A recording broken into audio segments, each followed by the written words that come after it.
For the first time, scientists have discovered water on the sunlit surface of the moon. NASA announced that water molecules were found in and around a crater. The space agency says that it could mean that there is water across the lunar surface.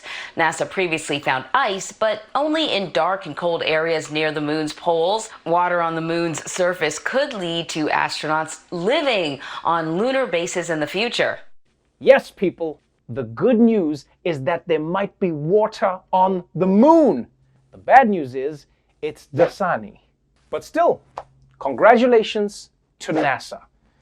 Because I know moon water sounds like something Goop would sell to clean your private parts, but this is actually a huge discovery, because if it pans out, it means that we can launch space missions from the moon, which is much more efficient.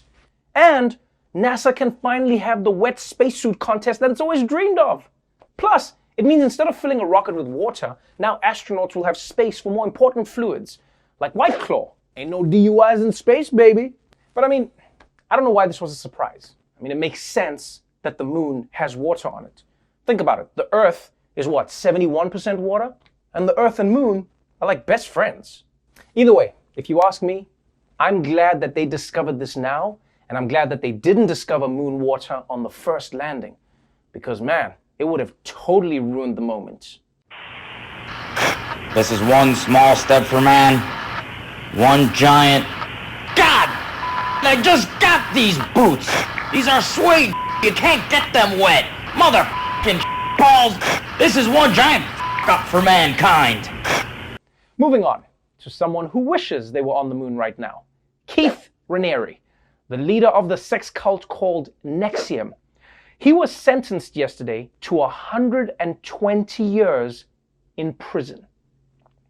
And I hope that this is a lesson to any aspiring cult leaders out there. If you want people to give you their money and worship you, don't start a cult. Become an Instagram influencer. Or president. And speaking of Trump, he also had a bad day in court yesterday that ended not nice. A federal judge this morning rejected an effort by the Justice Department to have the U.S. government replace President Trump in a defamation lawsuit.